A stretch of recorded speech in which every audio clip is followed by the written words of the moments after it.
across changes. Back then, when people liked my Instagram posts, I would get really giddy, tingly, and excited.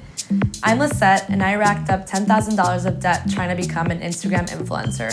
I remember anytime I would post travel content, it performed the best. So I spent a lot of money going to places in the Southwest like Austin, Texas, Nashville. I had no actual interest in Nashville. I don't listen to country music, and then I was like, but the Nashville wall is so pretty. I spent about $700 on a plane ticket, and when I went, I took a ton of pictures. Posting something and seeing the ticker of likes and comments, it almost became like an addiction.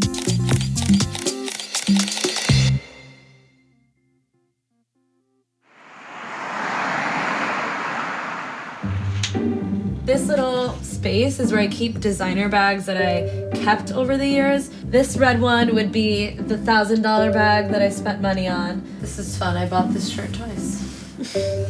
I loved it so much I bought it twice. When I first started having an Instagram presence, it was really about just showing off experiences. Here's a cool flat lay of a restaurant. Here's a place I'm traveling to. Here's a cool new outfit. So this bag is the bag that I had spent over $1,000 on. One of the first big ticket items I bought was a Louis Vuitton bag. It was something I wanted to post immediately, and so I did. When I went to go photograph this to share it on my Instagram, I actually went to a Chipotle that was nearby and put the bag against a brick wall and took this photo. So it was kind of like champagne dreams on a Chipotle budget. I was really just purchasing it because I wanted to share it with the world versus enjoying it for myself.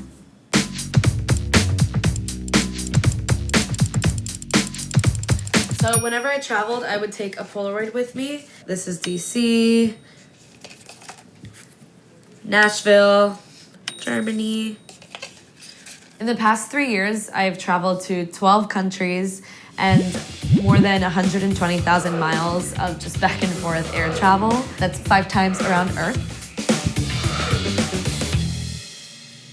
I remember my first salary being $30,000. So spending $400 on clothes every month or taking $1,000 trips every so often is definitely something that kind of salary could not afford. I accrued about $8,000 to $12,000 of debt on my credit cards. That doesn't include things I spent anyway with my cash. I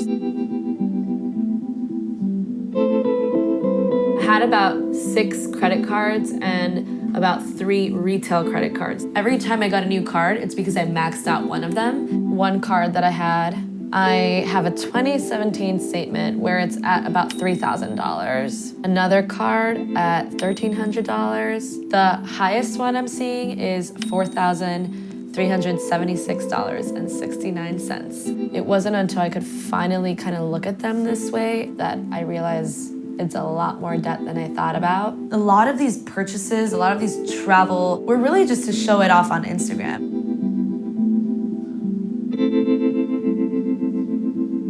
When I was getting out of debt, I definitely had a ton of side hustles. Instagram was something that was growing, so I could make a couple $100s off of that. I tried to freelance consult. I sold a lot of clothes on things like Poshmark. I also loved dog sitting. I love dogs.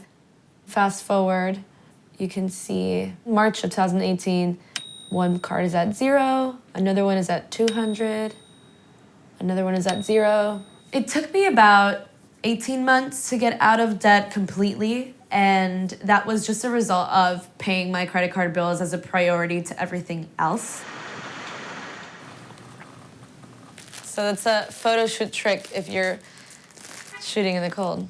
You put the hand warmers in. I don't even have sunglasses. It's just a really guerrilla photo shoot here. I grew about 15,000 followers just through telling my story about being in debt and coming out of it and the pressures of social media. Wait, let me just check the lighting. If you look at my career today, I definitely would not be where I am if I had not created an Instagram and blog presence for myself. People wanted to use me for my back-end experience of being an influencer. I didn't regret the places I traveled to or the restaurants I ate at, but I could have waited to do that when it didn't feel like a burden. It's just paying for a lifestyle that's above your means. Oh, we're gonna die. You want people to think you're living the most glamorous New York life, and just all the pressures of social media that make you just continuously spend. I think that's the most dangerous, when you're spending without really noticing.